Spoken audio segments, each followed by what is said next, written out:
जय माता दी। नमस्कार दोस्तों, स्वागत है आप सभी का हमारे YouTube चैनल लक्ष्मी शर्मा की कहानियाँ पर। हरे कृष्ण गोविंद हरे मुरारी, हे नाथ नारायण वासुदेव। या भक्तजनों, आज आप सभी सुनेंगे कार्तिक माह में सुनी जाने वाली 5 कथा एक साथ। कार्तिक मास भगवान विष्णु जी को सदा ही प्रिय रहा है। इस मास में भगवान के निमित्त जो कुछ भी पुण्य कर्म किया जाता है उसका नाश नहीं होता। मनुष्य योनि दुर्लभ है, इसलिए मनुष्य जन्म पाकर इस देह से कार्तिक मास में शुभ कर्म करे, जिस कारण पुनः नीचे गिरना ना पड़े। इस महीने में समस्त देवता मनुष्य के समीप हो जाते हैं और इस माह में किए हुए स्नान दान, भोजन व्रत, स्वर्ण चांदी, भूमि एवं वस्त्र आदि दान को देवता विधि पूर्वक ग्रहण करते हैं। भगवान के उद्देश्य से मनुष्य जो कुछ भी कार्तिक मास में दान देता है उसे वह अक्षय रूप में प्राप्त होता है। अन्य दान का महत्व अधिक है, क्योंकि इससे पापों का सर्वथा नाश हो जाता है। दान करने में असमर्थ मनुष्य यदि प्रतिदिन प्रसन्नता पूर्वक भगवान के नामों का स्मरण कर ले और इस मास में गंगा स्नान करते हुए कार्तिक मास की कथा को पढ़े या फिर श्रवण करे, भी अनंत पुण्य का भागी बनता है। ये कार्तिक मास में कथाओं का श्रवण प्रसिंचित मन से अवश्य करें। अगर आपको कथा अच्छी लगे तो वीडियो को ज़्यादा से ज़्यादा शेयर करें। तो आइए शुरू करते हैं प्रथम कथा धर्मराज भगवान से। एक बुढ़िया माई थी, वह व्रत नियम बहुत रखती थी। एक दिन भगवान के घर से यमदूत लेने आए। बुढ़िया माई यमदूत के साथ चली गई। आगे गहरी नदी बह रही थी। बुढ़िया माई डूबने लगी। तब यमदूतों ने पूछा, माई गाय का दान किया है या फिर नहीं?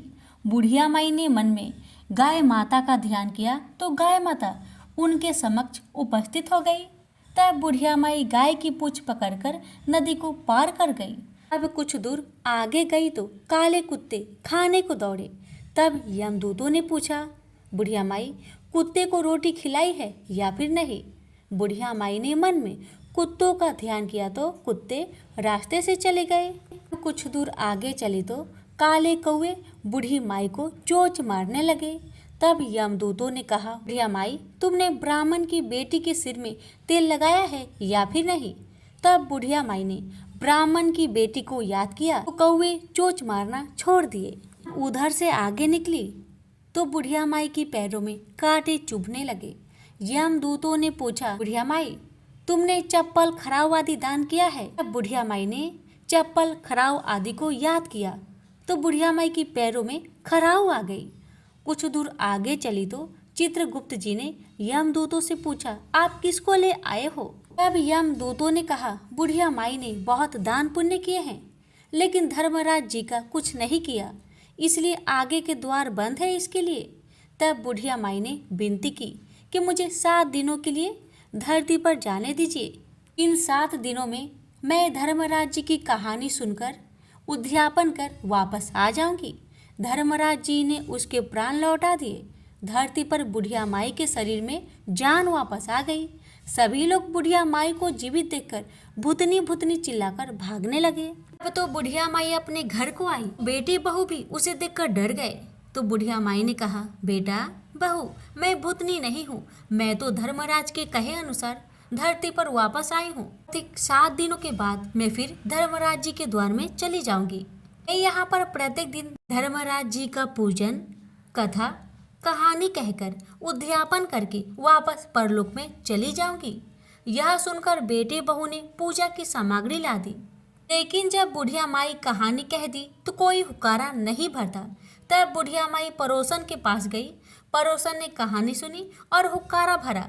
बुढ़िया माई 7 दिनों के पश्चात उद्यापन कर दिया।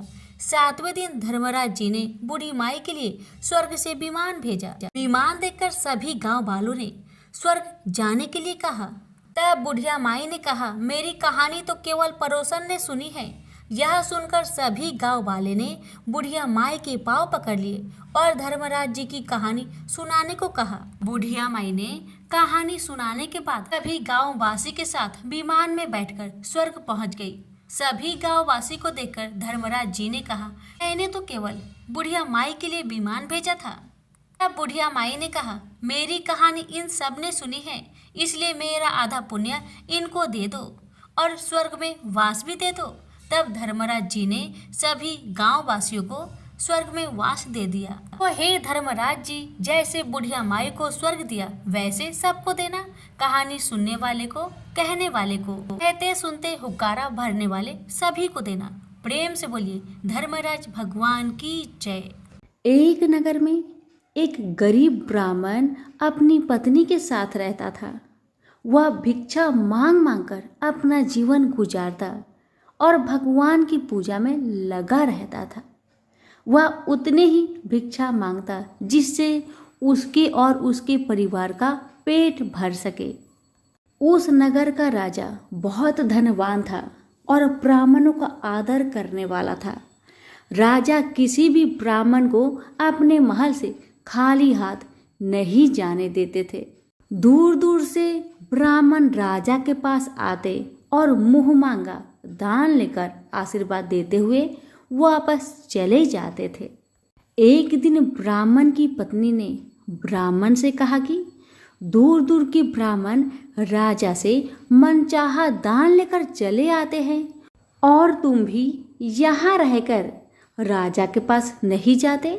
जन्म भर मैं कंगाली का झक झेलूं, आज तुम जाओ और राजा से कुछ मांग कर लाओ।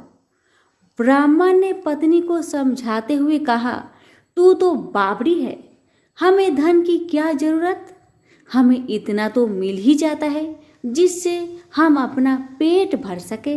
और राजा का धन तो अच्छा नहीं होता, वो हमें नहीं लेना चाहिए। ब्राह्मण की पत्नी जिद पर अड़ गई और बोली, मैं तुम्हारी एक भी बात सुनने वाली नहीं। कब तक हम कंगाली में जीते रहेंगे? तुम तो रोज माला लेकर बैठ जाते हो। अपने बच्चे को क्या खिलाएंगे और क्या पहनाएंगे? जब बच्चे दूसरे बच्चों को पहनते, ओढ़ते और खाते पीते देखेंगे तो उनका भी मन ललचाएगा। अब तुम राजा के पास जाओ। राजा बहुत भला व्यक्ति है, वो हमें मुंह मांगा दान जरूर देंगे। मजबूर होकर ब्राह्मण राजा के महल की ओर चल पड़ा, पर राजा उस समय महल में नहीं था। ब्राह्मण को वापस लौटना पड़ा। दूसरे दिन ब्राह्मण की पत्नी ने ब्राह्मण को फिर से महल में भेजा, परंतु राजा फिर से महल में नहीं मिला। तीसरे दिन राजा महल में गया और उसने ब्राह्मण का स्वागत किया और उसे आसन पर बैठाया और साथ में ब्राह्मण देवता से 2 दिन न मिल पाने के लिए क्षमा भी मांगी। राजा ने कहा, मैं आपकी क्या सेवा कर सकता हूँ? ब्राह्मण ने कहा, जो मैं मांगू वो आप दे सकेंगे? राजा ने कहा, हाँ हाँ कहिए, मैं आपकी क्या सेवा कर सकता हूँ?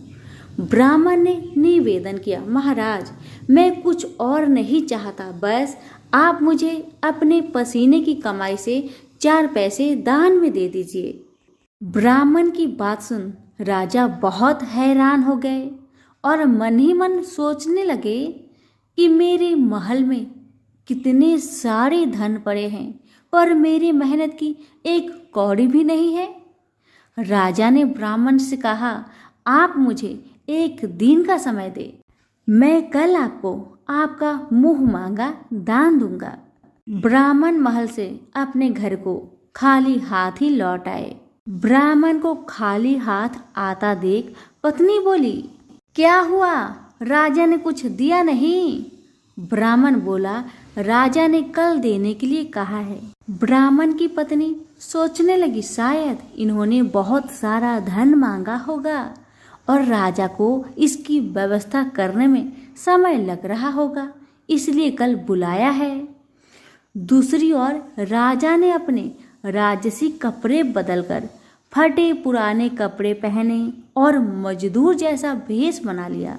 जब राजा की पत्नी ने देखा और कारण पूछा तो राजा ने सब कुछ बताया। रानी बोली, मैं भी आपके साथ चलूंगी। राजा के हाँ कहने पर रानी भी पुरानी साड़ी पहनकर आ गई। इस प्रकार राजा रानी मजदूरी की तलाश में शहर निकले। लुहारों के मोहल्ले में जाकर राजा ने आवाज लगाई, किसी को मजदूर चाहिए? आखिरकार एक लुहार ने उन्हें बुला लिया, जो पहिए पर हाल चढ़ाने की तैयारी कर रहा था। उसने राजा से कहा, देखो, तुम्हें पहले खलात ठोकनी पड़ेगी और जब आग आ जाए उसके बाद घन पिटना होगा। फिर रानी की ओर देखकर कहा, तुम्हें कुएं से पानी लेकर होदी भरनी होगी और कोयले वाले घर से कोयला लेकर भट्टी में डालना होगा। तुम दोनों के दिन भर काम करने के लिए मैं तुम्हें 2-2 आने दूंगा। अगर काम पसंद हो तो बोलो, नहीं तो अपना रास्ता नापो।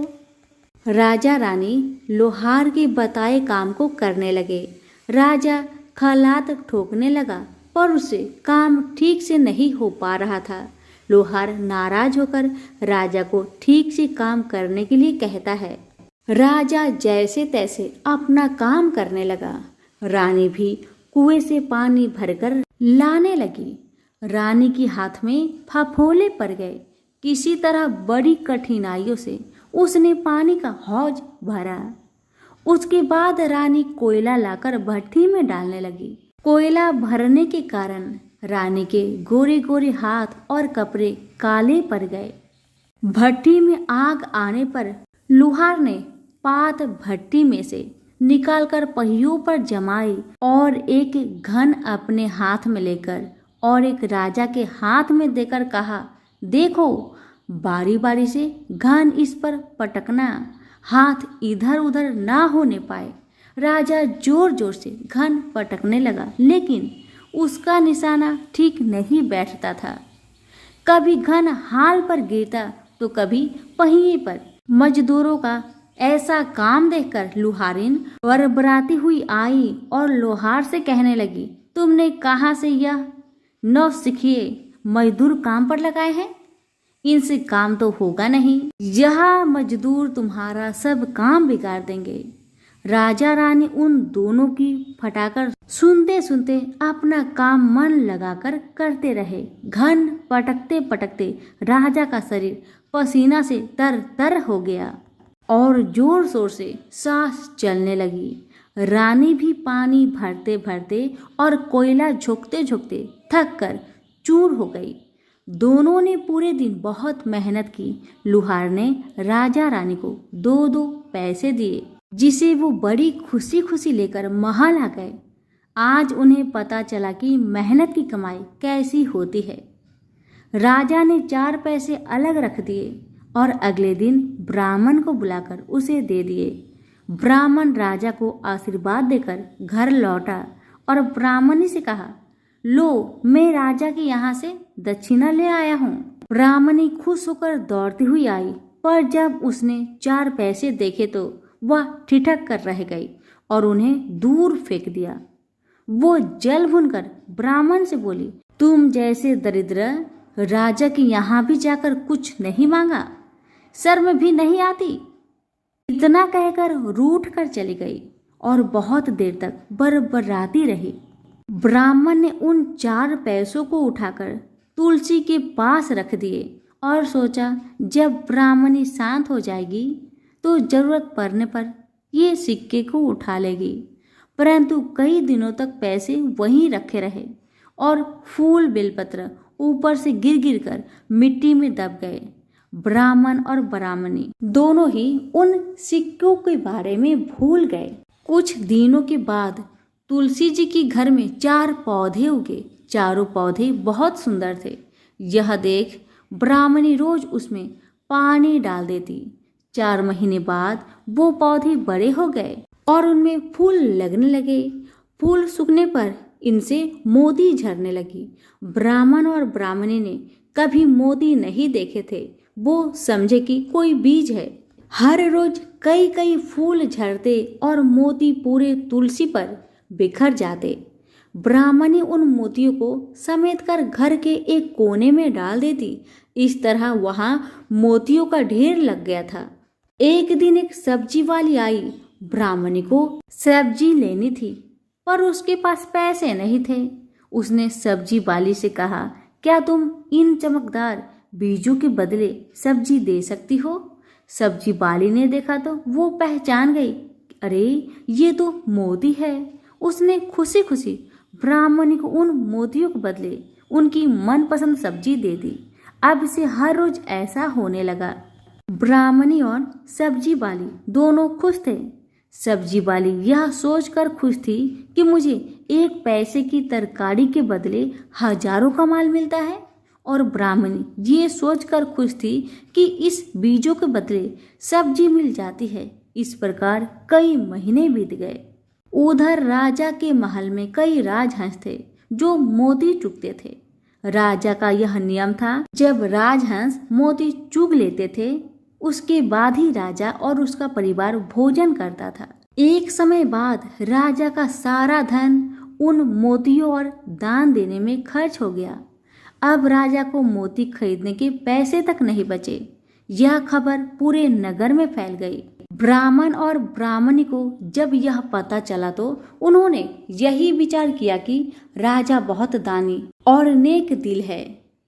उसने अपना सब कुछ दान कर दिया, यहाँ तक कि शायद उनके पास खाने को भी कुछ नहीं है। ऐसा हालत में हमें उन लोगों की सहायता करनी चाहिए। ब्राह्मण ने ब्राह्मणी से कहा, अगर तू कहे तो इसमें से कुछ बीज राजा को दे दूं। तू कहती है इससे सब्जी और खाने की चीज मिल जाते हैं। ब्राह्मणी ने कहा, हाँ, मैं रोज इसके बदले सौदा लिया करती हूँ। ऐसा कहकर ब्राह्मणी एक टोकरी बीज भर लाई। ब्राह्मण राजा के पास पहुंचा और उसे वो मोती दिए और राजा को सारी बात बताई।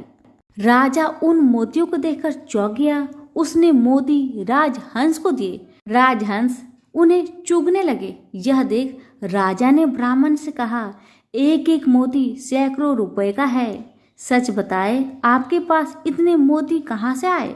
ब्राह्मण बोला, महाराज, ऐसे बीज तो हमारे घर पर बहुत हैं। और राजा को पूरी बात बताई। राजा अपने मंत्रियों के साथ ब्राह्मण के घर पहुंचे और उन चारों पेड़ों को देखा। पूछताछ में उन सिक्के वाली बात सामने आ गई। जब पेड़ों को देखा तो उनकी जड़ के पास वही सिक्के चिपके हुए थे। आज ब्राह्मण और ब्राह्मणी को मालूम हुआ कि उनके पास लाखों करोड़ों की दौलत है, जिसे वो साधारण बीज समझते थे। ब्राह्मण ने सोचा कि मेरे लिए यह धन किस काम का।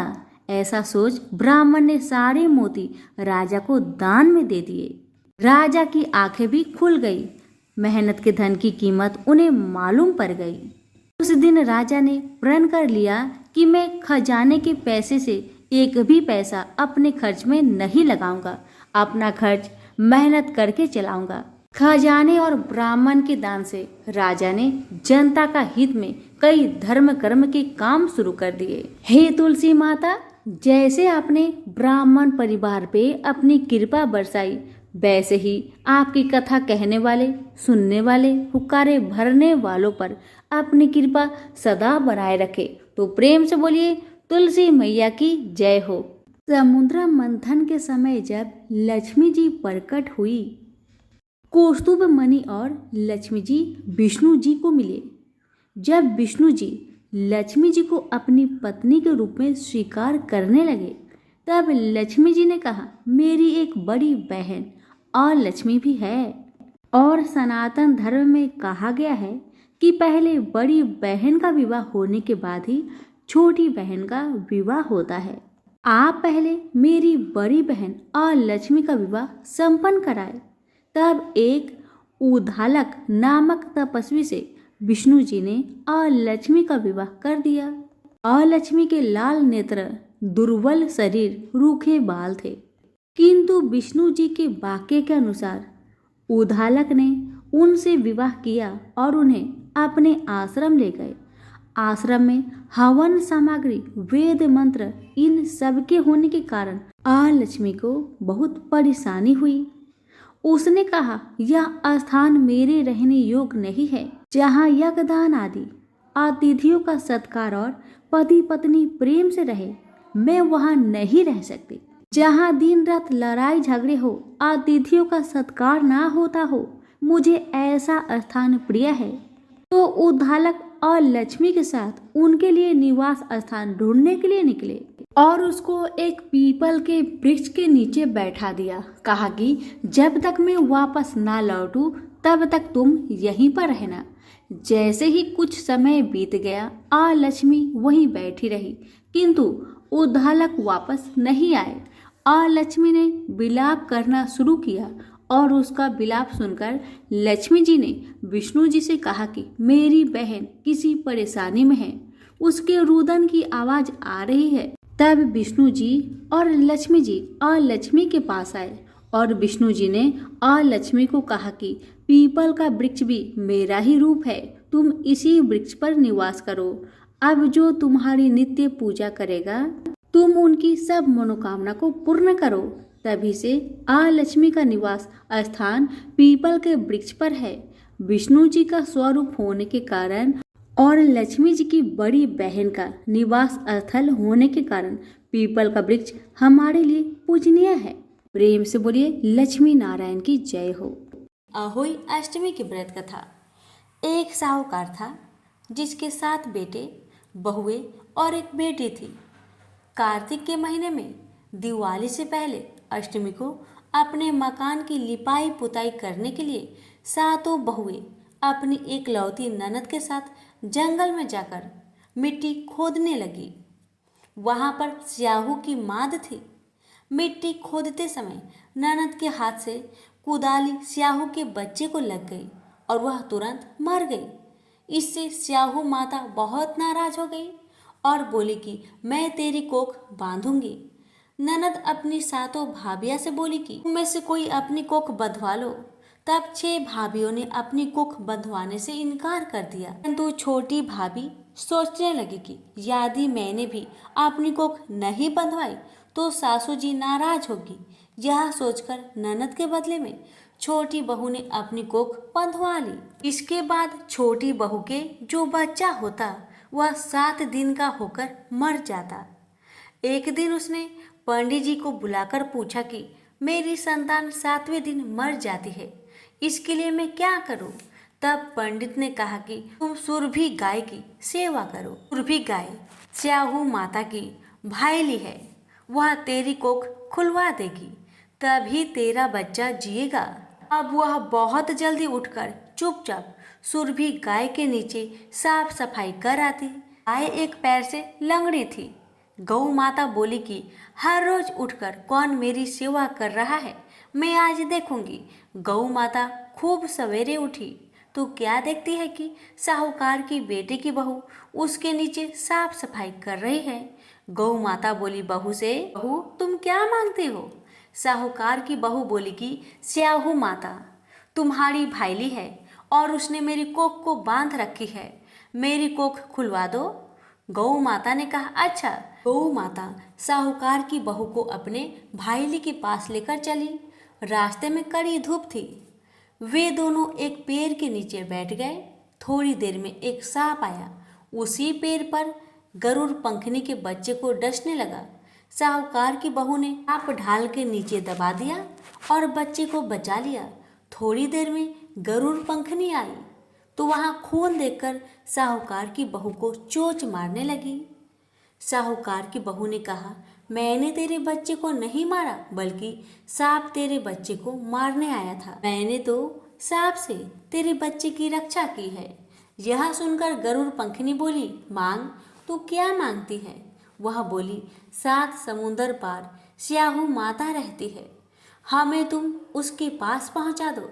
गरुड़ पंखनी ने दोनों को अपनी पीठ पर बैठाकर स्याहू माता के पास पहुंचा दिया। स्याहू माता उनको देखकर बोली कि आज बहन बहुत दिनों में आई है।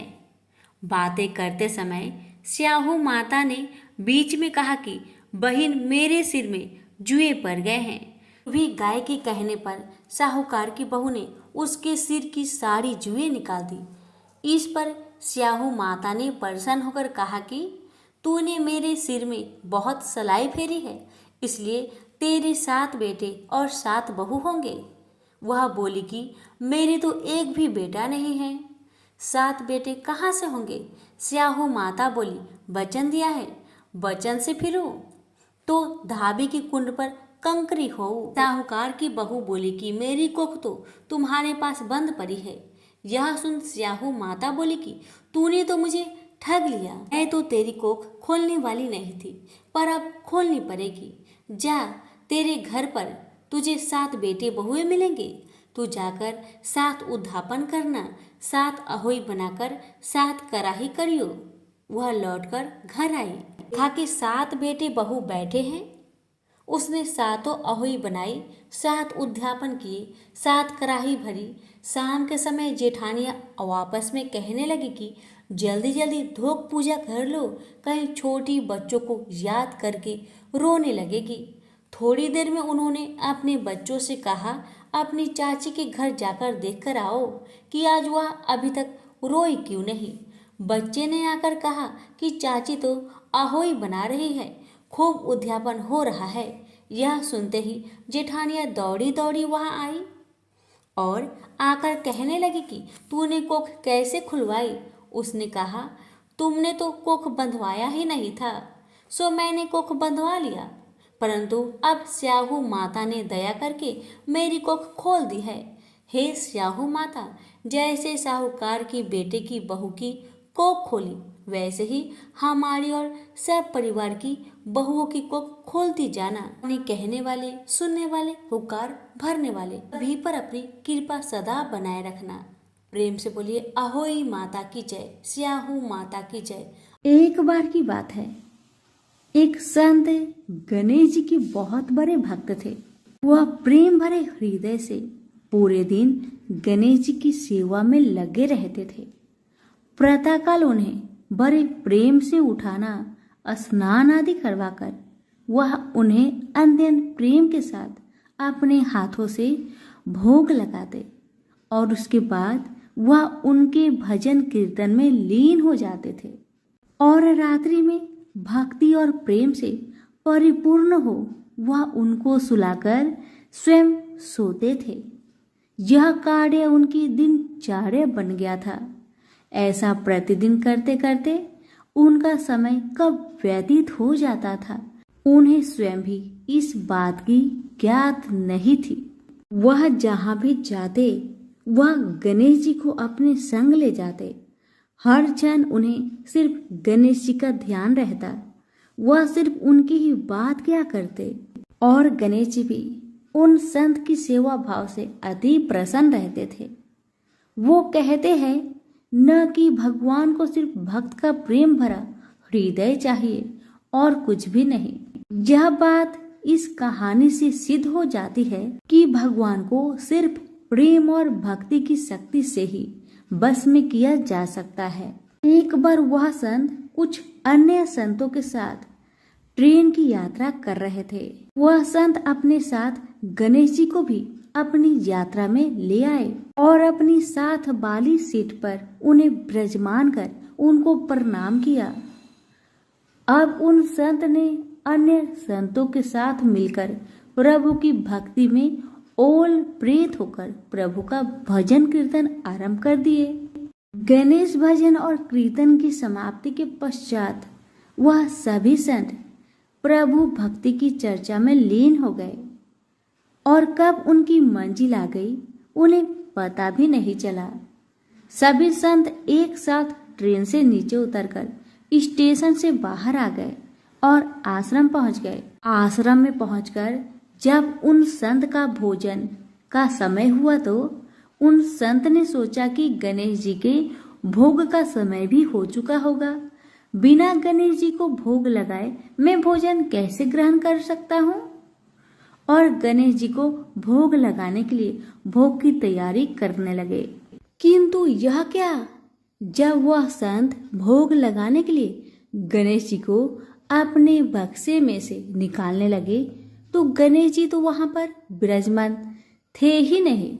यह दृश्य देखकर संत को बहुत आघात लगा वह अपने चारों तरफ गणेश जी को ढूंढने लगे, किंतु गणेश जी नहीं मिले।